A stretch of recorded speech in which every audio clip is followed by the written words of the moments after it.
بسم الله الرحمن الرحیم. قدرمندو لیدونکو او اوریدونکو او ګرانو هیوادوالو سلامونه احترامات مې ومنئ. نن 15 د جولای کال 2016 چې د شنبې ورځ سره سمون خوري ستاسو خدمت کې حاضر یم. د نن ورځې په موضوعاتو کې نړیوال، سیمه‌ییز او همدارنګې د افغانستان هم خبر لرو او تاسو سره یې شریکوو.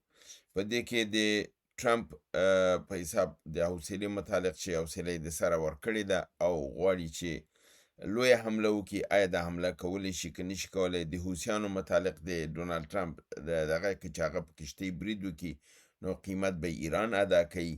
همدارنګې د ایران پر 15 ښارونو باندې د امریکا بریدونه، همدارنګې د چترال د لارې نه د پاکستان نه د یرغلګر او آشوبګر یعنی ورانکاري راتلل، د هغې وژنه د اسلامي امارت په پوځ په ذریعه، د ایران حمله پر بحرین او کویت او اردن او عراق او په دې ځایونو باندې، د همدارنګې د سیدآباد عراقچي څرګندونې په شنګای په کنفرانس کې د افغانستان په هکله، په دې باندې خپل یو نظر لرو مفصل چې باید خپل پیغام ورته ورسو چې دوی د نور په بلند پروازیګانې نه کوي، زموږ په امورو کې د مداخله نه کوي. همدارنګې د ایران ګواښ د امریکایي عسکرو د موجودیت په صورت کې د هغې خلکو ته چې د دوی په شاوخوا کې اوسېږي، یعنې که چېرته د نظامي اډه ده یا دوی کوم هوټل کې دي یا کوم کور کې دي یا سفارت دی چې د خلکو منځ کې دی، دې ټول ته خبرداری ورکړ شوی دی چې ځان د امریکایانو نه لرې وساتي. ټول امریکایان زموږ هدف دي او هر ځای کې چې موږ دوی وهو نو تاسو بیا باید مطلع اوسئ. د اسرائیل خبرې چې ویلي که د عربستان سعودي دوی په رسمیت هم وپېژني او ابراهیم کارډ هم امضا کړي، بیا هم ورته اجازه نه ورکړو چې اتومي بټۍ ولري. نو بس دوه خپې په یو موزه کې دي. او همدارنګې د پزشکیان ځینې څرګندونې چې د بي بي سي لایف په نشریاتو کې په هغې تبصره وشوله، خبرې وشولې، هغه مې راخیستې دي، تاسو سره انشاءالله شریکوم. زما لومړی خبر د ډونالډ ټرمپ د هغې څرګندونو په هکله دی چې د نتنز په کولنګ په سیمه کې چې د ایران نوې اتومي کوم بټۍ جوړه کړې ده او هغه اوس دوی ورته بهانې لټوي چې څنګه په هغې برید وکړي. او اسرائیل دا خبر نشر کړی چې 50% یورانیم غني شوي دلته تللي دي، نو دې باندې باید برید وشي. او د ده لپاره امریکا ته خپل B1 او B2 تیارې راوړي چې تر څو دا ځایونه بمبارد کړي. وایي چې امریکا دا د غور لاندې لري چې یو قوي برید پر ایران باندې وشي. او په هغې یو برید دغه دا دی چې په دغې کولنګ په سیمه په نتنز کې په اټومي بټۍ باندې باید اتومي حمله وشي، یعنې د غټ اتوم نه ټکنیکل اتومي بم ورته وایي، یعنې وړوکی چې صرف هغه دوی کوم هدف لري چې دا د بیخه وواسي، ووهي یا چپی کړي، هغې لپاره. دا د اسرائیل برنامه ده. دوی ته ویلي دي چې اوله کې باید په دې نتنز باندې بنکر بسټرونه میزایل باید استعمال کړو چې د B2 په ذریعه باندې استعمالیږي. دا د 80 نه تر 100 متره پورې ځمکې لاندې ځي. ډېر ځلې 80 متره نه زیات نه وتلي، یو یې تللی وښکته 80 مترو پورې، بل یې چاودېدلی نه و، بند پاتې و خاورو کې چې ایرانیانو ویسته ریسایکل یې که، یعنې دا دغه دی. خو دوی اوس وایي چې دغه بنکر بسټرونه باید استفاده شي، پس د هغې نه بیا ټکنیکل بام اتومي بم پرې واچول شي تر څو دغه نتنزو یا فرزندې د اتومي بټۍ چې دي دا کاملا کینی او له منځه لاړې شي. دا د دوی یو پروګرام دی. همدارنګې امریکا دا خبره کړې ده چې که حوثیان په باب المندب کې په عربستان یا په بل هره کشتۍ باندې برید وکړي، د دې کشتۍ قیمت به ایران پرداخت کوي او دغه به د ایران نه اخیستل کېږي. او همدارنګې که ایران په تنګ هرمز کې کم کشتۍ باندې وار کوي یا کشتۍ د منځه وړي یا کم کس پکې وژل کېږي، د قیمت به هم ایران ادا کوي. او کمې پیسې چې د امریکې کې دي چې څه د پاسه 200 میلیارده ډالره دي، د دغې پیسو نه به د دغې قیمت به ادا کېږي او غټ قیمت به ورکول کېږي. د کشتۍ ته هم د هر نفر په وژلو په سر باندې یعنې پس له دې د ایران چې هلته وار کوي دلته به امریکا د هغې د پیسو نه کموي او یو ورځ به داسې راشي ورته وایي چې تا دغسې 100 دانې کښتۍ دې والې وې، دومره کسان دې وژلي وو، دا پیسې دې خلاصې دي او ته لا قرضدار هم یې. دا ډېر امکان موجود دی. همدارنګې سنکام دا ادعا کړې ده چې دوی په خپل پروني بریدونو کې بندر عباس، بوشهر، اهواز، جاسک، امیدیه، کشم، خرم‌آباد، خنداب، فیروز آباد او تفت سیمې دا بمبارد کړي دي او دې کې زیربناوې وهلي او له منځه یې وړي دي. همدارنګې ایران هم بیرته بریدونه کړي دي او د امریکا په نظامی اډو باندې چې په کویت کې، بحرین کې، اردن کې او د عراق په اربیل کې دی وهلي دي. بل خبر دا دی چې دا خبر ورکړ شوی دی چې د امریکا دفاعي راکټونه چې انټرسپټرز ورته ویل کېږي، انټرسپټرونه مخ په ختمېدو دي او دی دا نه لري کافي چې دا کړي. نو که دا ونه وي ځکه چې دا د ایران د میزایلونو د ډرونونو په مقابل کې دوی استعمالوي او اوس وایي د دې نه ورسره کم پاتې دي. همدارنګې قطر د امریکا او ایران نه غوښتي دي چې مخکنۍ تفاهمنامې ته راوګرځېږي او هغه شي باندې چې توافق دی کړی او هغه ټول عملي کړي، بالخصوص د کښتۍ تګ و راتګ او ازادي تنګ هرمز. دا د ټول نه ډېر زیات مهمه ده.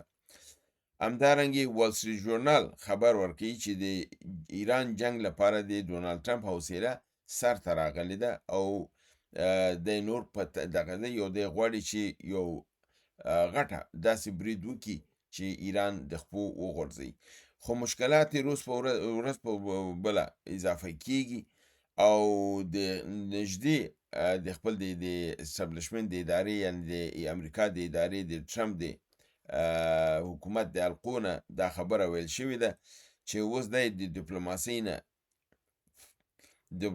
نه جنګ ته ډېر دغه لري، فکر لري، اما فشار ورباندې دیده دی چې د اسلحې کمبود سره مخ دی او په عین حال کې دننه د نظام نه ورباندې فشار هم دی.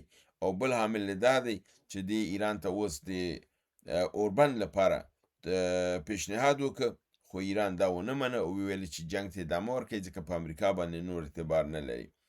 نو دا هغه شی دی چې ډونالډ ټرمپ دې ته مجبوره کړی چې دا وایي چې ټوله حمله کوم، خو حمله په څه کوي نه لري، میزایلونه اسلحه ورسره کمه ده، هغه حمله چې دی غواړي هغه نشي کولی. نو بالکل وضع خرابه ده، نه د ایران کنټرولولی شي، نه خبره اوس مني او نه د سره هغه اسلحه شته چې پې برید وکړي.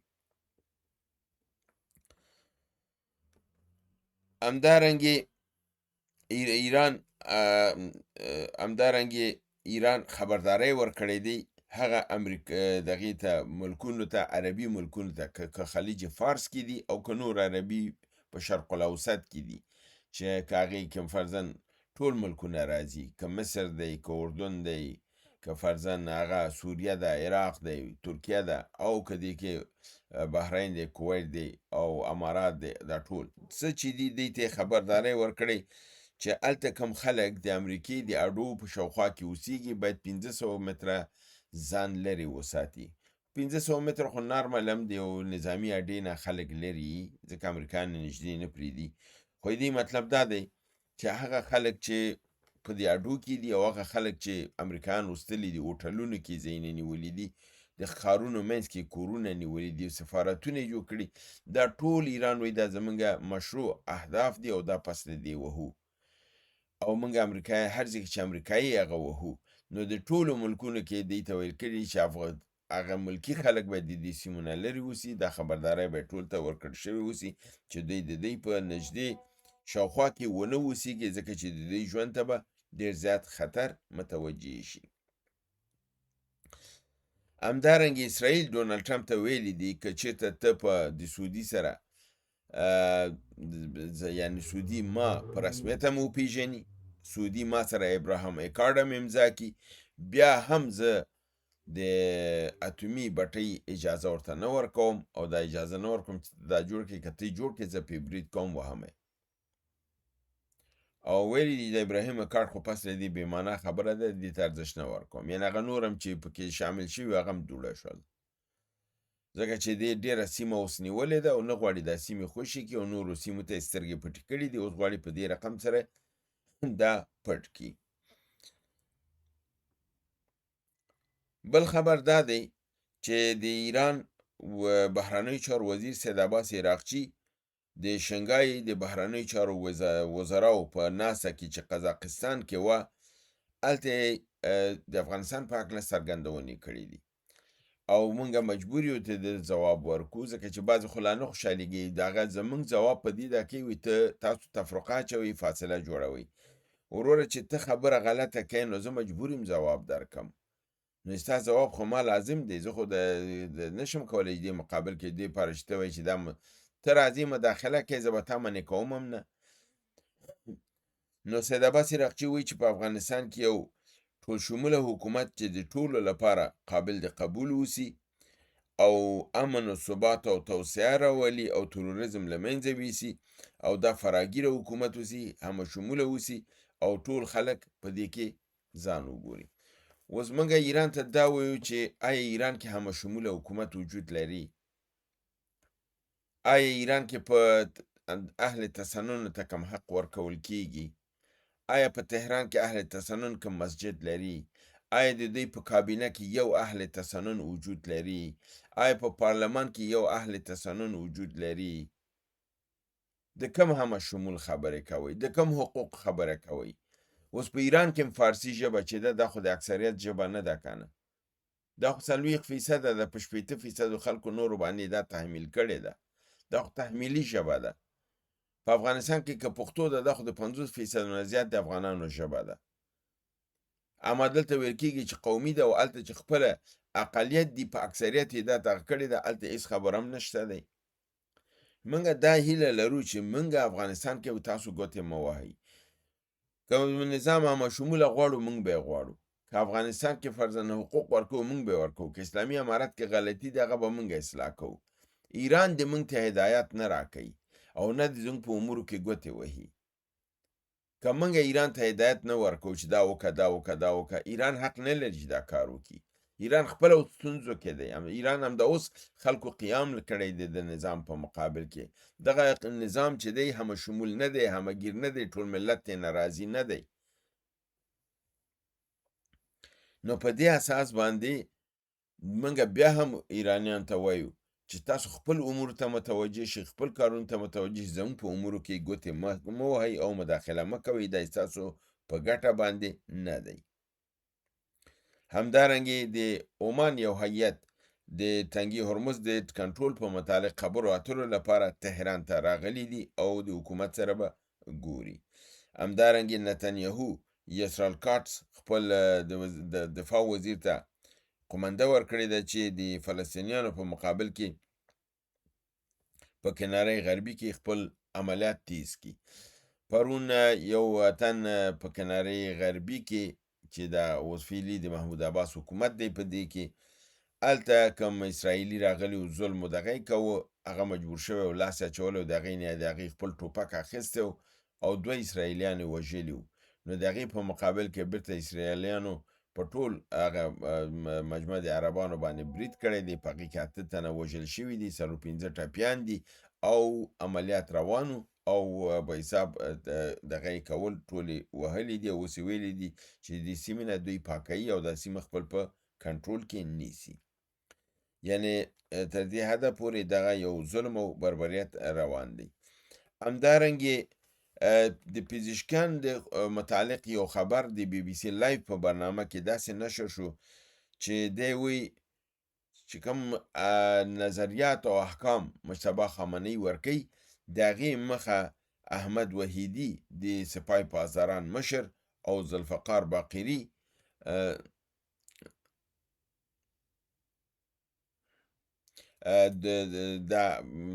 د شورای امنیت مشر چې دی باقري، هغه د مخه نیسي، د جنگ خبرونه احکام بیرون روباسي، د صلح او د دغې خبرې چې دي دا بیرون نه پرېږدي چې راوځي، هغه مخفي کوي. یعنې دی جنگ غواړي، د صلح مسله چې د هغه ډب کوي او هغه پټوي چې دی دې باندې. او بیا دا خبره هم کړې ده چې پزشکیان وایي چې د ټول واک د نظام د وحید احمد وحیدي او د باقري پر لاس کې دی.